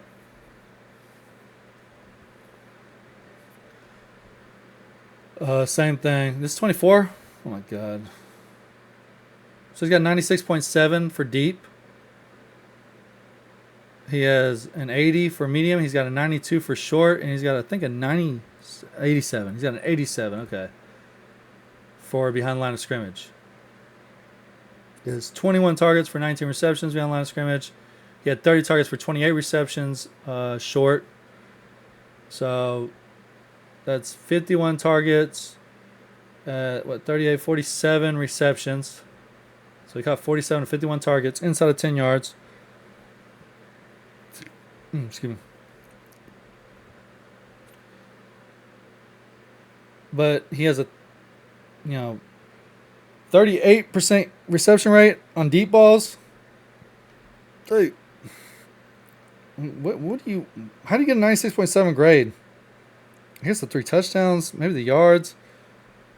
There's also 2 interceptions on his deep balls and a quarterback rating of 84.7 when targeted deep. And it's a lot of this data that, like, you say he runs. When does he run deep? When are you seeing this? What games are you watching? Anywho, I'm not trying to bash on Burden. But yeah, this is my rookie mock right now. It's fluid as fuck. I'm not really sure how to rank the wide receivers, running backs also. This is a strong running back class. I'm not opposed to, just mashing the second round running backs, but don't sleep on all the wide receivers either. Imanor, Higgins. I mean, if you want to go Burden, fine. Isaiah Bond, who hit 24.17 miles per hour, definitely has a big play threat. Had an off year, but had to nurse some injuries and had to deal with some competition. Obviously, Matthew Golden and Gunnar Helm, and DeAndre Moore and Ryan Wingo, and he had Jonte Cook there before Jonte Cook lost his fucking mind. So we're an hour and a half in. This is way too long. I don't give a fuck. This is content, baby. We're doing content. It's been just me in the bottom window with this fucking board up the whole time, talking about fucking bullshit. Probably should have more graphics or something, make it a little bit more palatable, but oh well. This is the mock. I do think the quarterbacks, I'm not going to tell you to draft them. Like, I'm not drafting them early, but I'm okay taking them.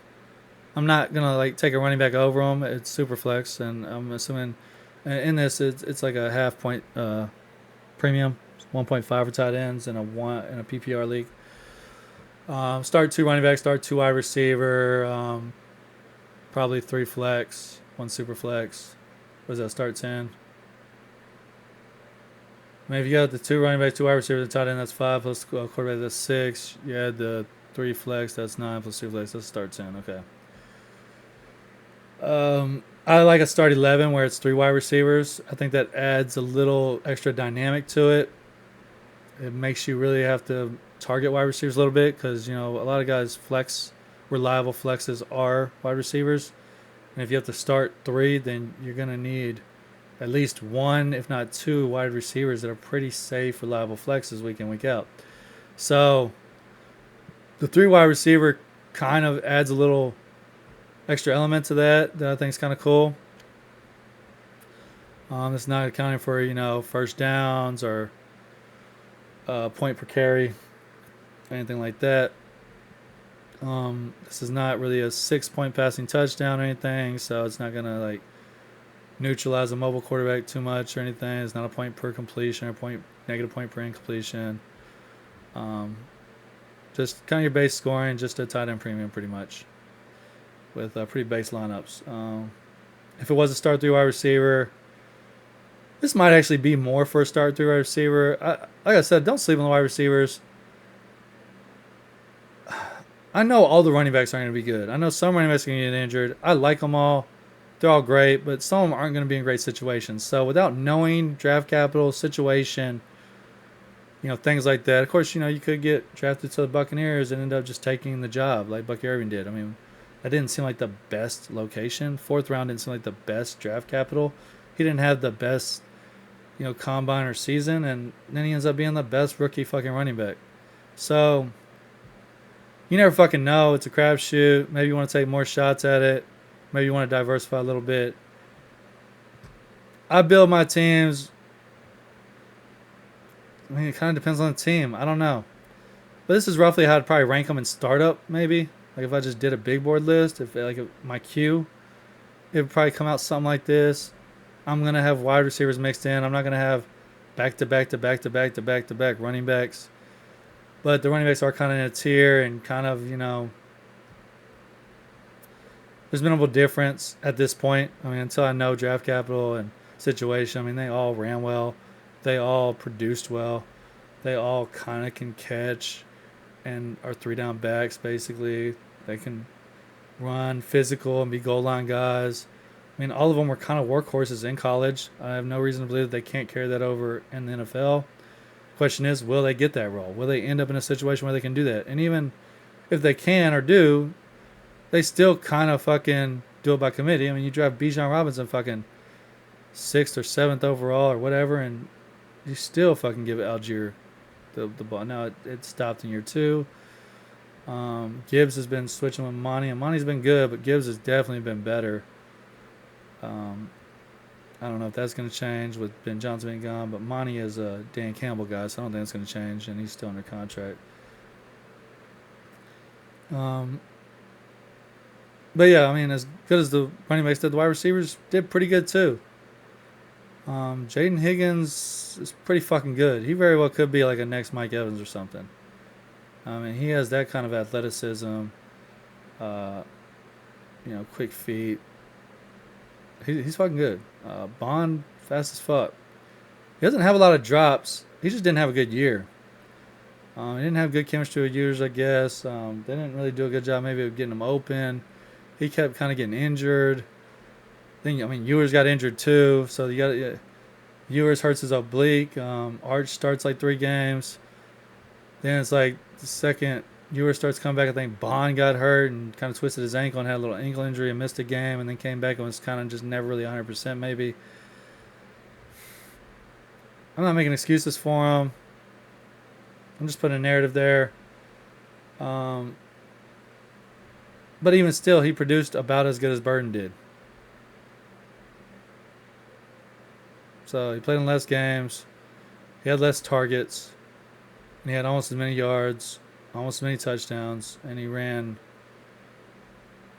a mile and a half faster.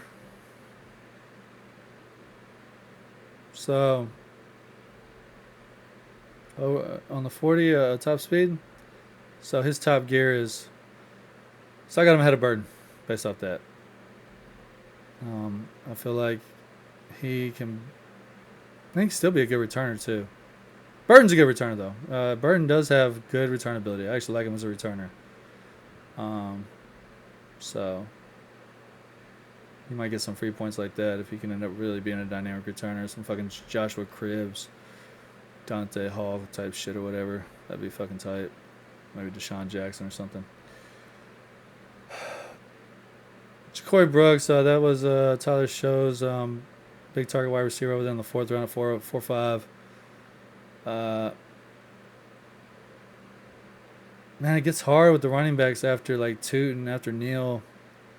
I got 1, 2, 3, 4, 5, 6, 7, 8, 9, 10, 11, 12, 13, 14, 15, 16 running backs drafted. I mean, more than that will get drafted. I just don't know who I like, how much I like them, how to value them, where to put them, where to fit them in. And Taj Brooks could easily maybe be on this list. And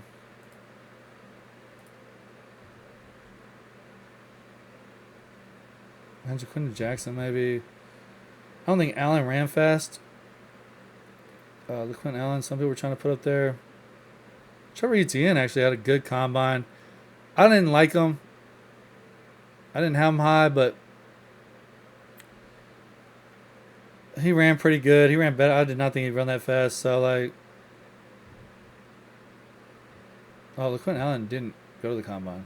So we're still waiting for LaQuinn Allen. Jordan James ran a 4.55. RJ Harvey's old as fuck. Khalil Mullins didn't run. Donovan Edwards ran good, but I didn't see anything all year. He looked awful. A year ago, 2 years ago, yeah, we were really high on him, and then he tore his ACL, and it took a while for it to come back, and maybe he's finally just getting back to full strength. It does take sometimes a year and a half, but I failed to see that 4.4 speed or that explosion this past year, in my opinion.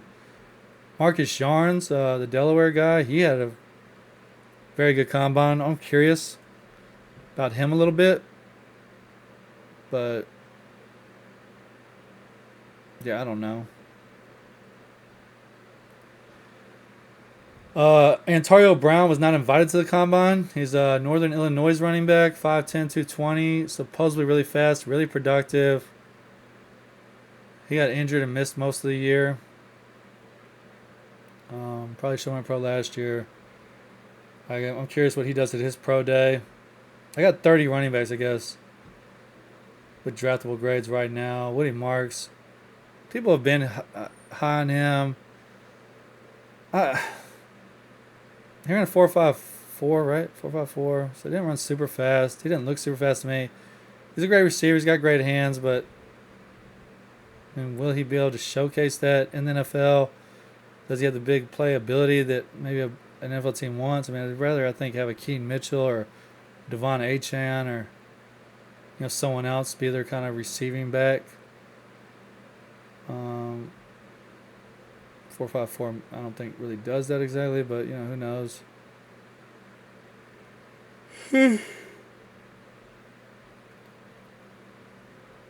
Jaden Blue didn't run as fast as I thought. Honestly, I thought he'd be a for sure 4.2 guy. I mean, he was clocked at 22.3 miles per hour in pads. So I thought he could possibly break Worthy's record. He ran a 4.38, and I think he had the highest mile per hour speed. I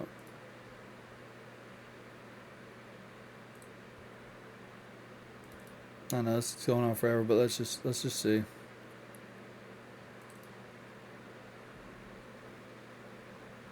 That ain't what I wanted. That ain't fucking what I wanted. No, Rocket Sanders has the highest speed, which is fucking crazy for Rocket. 23.19 is what Jaden Blue had. God damn, Rocket is fast.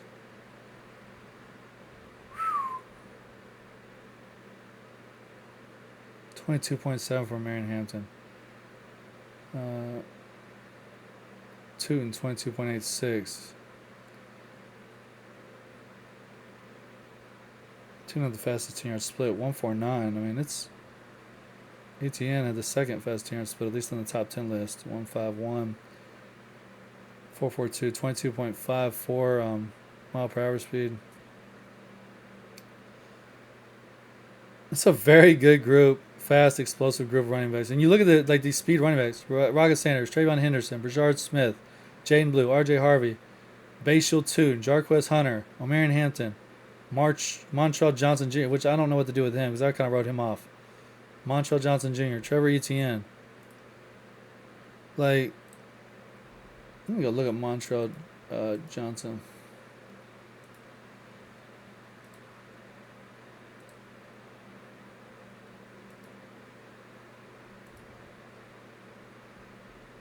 Fuck. I went too far. Could have just Googled this shit initially.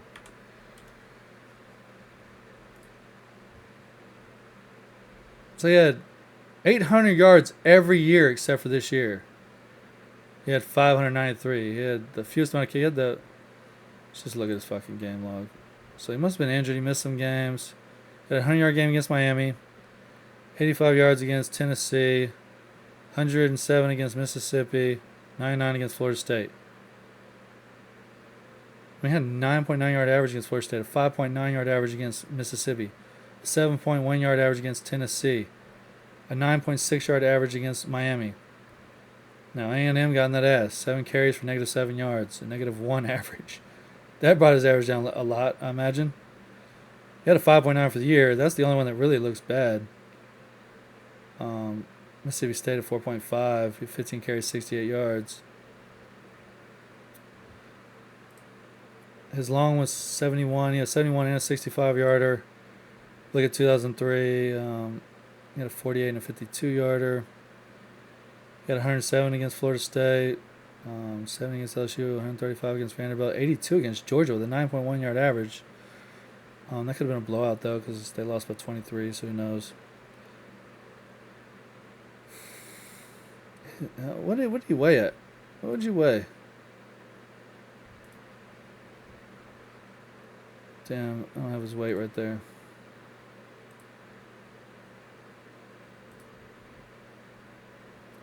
Montrell Johnson very easily could end up being on that list, possibly.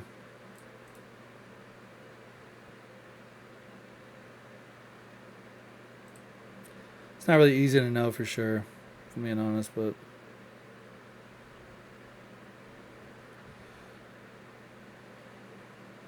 let's pull up his profile, I guess.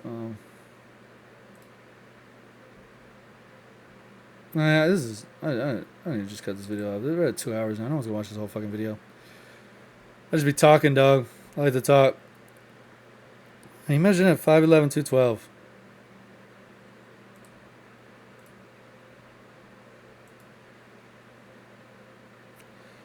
He played 4 legit seasons. Oh, his first season was at Louisiana, though. He was a Raging Cajun. He had 236 receiving yards last year. He didn't have a lot of usage this year. Man, he's something. He ain't nothing.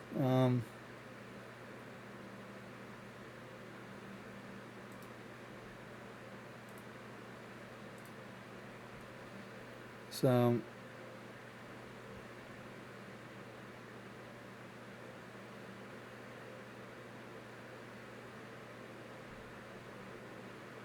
there's 24 running backs, I guess. Ulysses Bentley, I'm not fucking with. Kyle Monange, I'm not a big fucking fan of. And Corey Conner's not on any of my lists either. And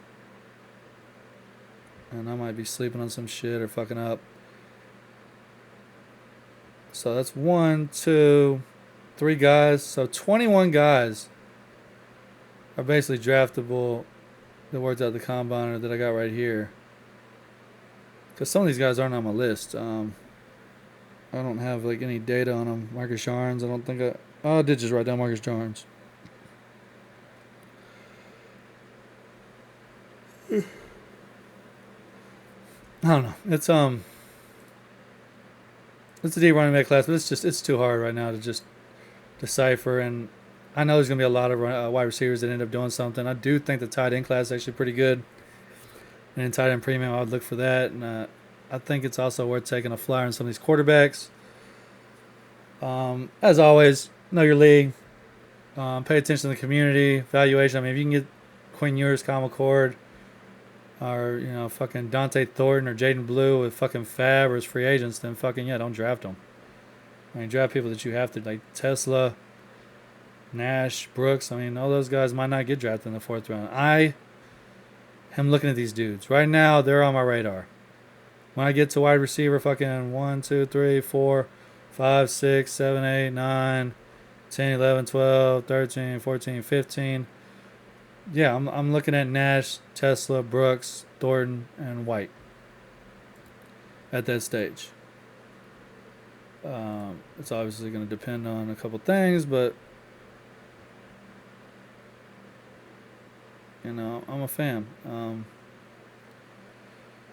And maybe Keandre Lambert-Smith. I kind of like him a little bit. Caden Prather, I'm kind of looking at him a little bit maybe.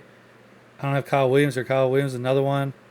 Rock Taylor maybe. I mean, Rock Taylor, almost 6'2", 213 pounds. He was pretty productive at college. He played for Memphis. He didn't have the best situation there.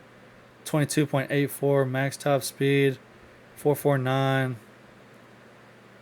I mean, it's just It's crazy. Some of this shit. Daquan Felton is 6'4.5", 213 pounds. He had a 1.52 10-yard split, 22.7 top speed mile per hour. Ran a 4.5. Where's his buddy at? Jalen Lane. That's another Virginia Tech guy. He ran a 4.34. 23.27 miles per hour. 1.5 10-yard split. 5'9.5", 191 pounds. Might be like a Steve Smith type dude. I don't know. Man, yeah, Virginia Tech wasn't very successful. Didn't throw the ball a lot, and you got two receivers there, so it's hard for both of them to shine. Kind of like Andrew Armstrong and Tesla, dude. Tesla measured in at what, 6'3.5", 214. And where's Andrew Armstrong?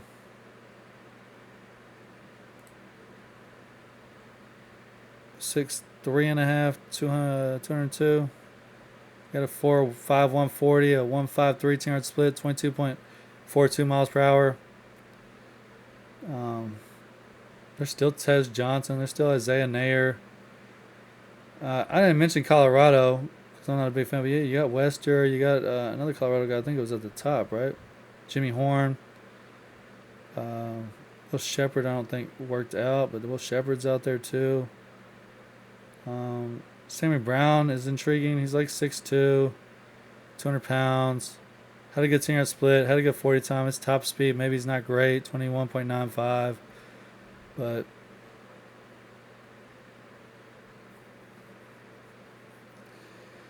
Pat Bryant, it's another one. I thought he was taller though. I thought he was gonna be 6'3", and 6'2". I don't know. Maybe Pat Bryant's out, but he was real productive for Illinois.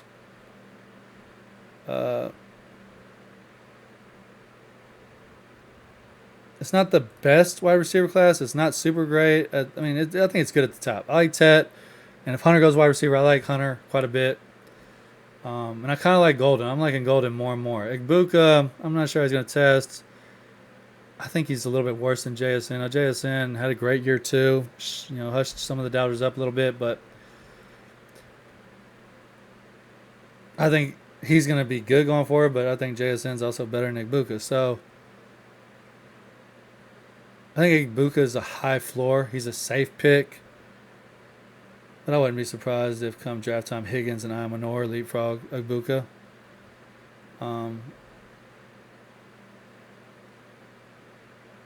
I would be surprised if Savion Williams, Isaiah Bond, and Luther Burden leapfrogged him just because I think Igbuka is just too safe. Those guys are kind of high upside. They're kind of more boom and bust, all three of those guys, I feel like. Burden the most because of the situation, but with the 49ers trading Deebo Samuel, that would be the optimal landing spot. Maybe if he ends up on the Chiefs or the Commanders, if he ends up on the Dolphins, if he ends up with an offensive coordinator where I trust he can get the ball, maybe Ben Johnson, maybe the Bills with Joe Brady, although you still got Shakir there, and I don't know if there's enough balls to go around. Keon Coleman, Don Kincaid, Amari Cooper, none of them fucking do shit, really. They're not really fantasy relevant, any of them. It's so hard to see what is a good spot for Burden because he's not good for every team. There's like a handful of spots where I trust that he'll be worthy of drafting in fantasy drafts. Truthfully, and I think you'll see that on draft night. I'm pretty sure he's going to drop. He's not a first-round talent. He's not worth it. There's too many more valuable positions that are scarce of talent where the drop-off is bigger from, number 1 in the position group to number 5. And, even bigger from 5 to fucking 10 or, 8 to 15. Running back is not one of those, and wide receiver isn't. There's a gap, I think, between 4 and 5, but once you hit 5, 5 to 10 is basically the same, and then at 10, like 10 to 20 is basically the same, and there's not a big gap between 12 and 8. It's tiered, it's pyramidic, I guess, but like a pyramid. They just get wider and wider. It ends up being more and more each group, and they also get closer. I feel like so. Now I feel like the running back, the whole running back class is like that. Like I don't have a big gap between Genty and Sampson or Caleb Johnson, or even Giddens. Like it would not surprise me if Giddens was the best running back in this draft. 3-4 years down the road, wouldn't surprise me at all. Wouldn't surprise me if Brashard Smith, Ollie Gore, Sanders, Damian Martinez. I mean, it wouldn't surprise me at all. So like, how can I? Now obviously he's the best, but I mean I don't think he's gonna be a bust. I feel like he'd have to get injured. I think he's got a high floor, but if you don't have the offense, the offensive line, the quarterback. I mean, if you don't have a good quarterback, people just load up the box. You remember Saquon Barkley on the Giants? Saquon Barkley on the Giants is much different than Saquon Barkley on the Eagles. It's the same guy. It's the same talent. But it's a different situation.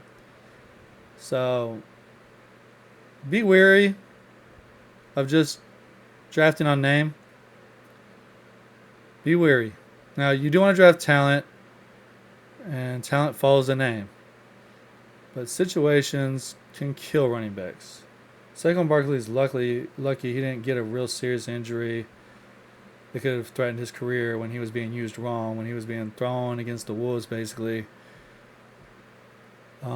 Hopefully that doesn't. You want a bell cow, you want touches, but you want quality touches. You don't want dudes running into 8 and 9 man boxes. You don't want dudes just running between the tackles where there's no holes, there's no push up front. He's running into the back of his offensive lineman, or he's getting touched before or at the line of scrimmage every single fucking run. You don't want him getting gang tackled and end up in a pile every single play where, you know, anyone can like land on his leg and he can get bent funny or something. You can have like a Nick Chubb situation. Like, you don't want any of that. Anyone can get hurt on any given play, but you want to limit that as much as possible if you can. Try to protect them. I don't know if wear on the tires is anything. I mean, his usage was heavy as fuck at Boy State, but it was really his only year. But in a short period of time, I mean, if he goes to the NFL, I mean, he did just rush like 400 fucking times a year ago. I mean, fucking 3 months, 2.5 months ago. Actually, he was in the college football playoff like fucking a month and a half ago. So, yeah, we're 2 hours in. If you watched it all, hey, that's fucking tight. And you're a fucking psycho, and I love it. I'm crazy too. I've been in and out of the mental hospital a couple times, you know.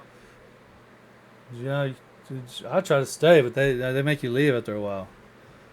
Free drugs, sign me up.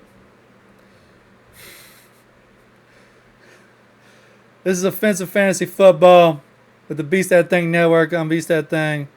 I talk a lot of shit. I have fun. Why so serious?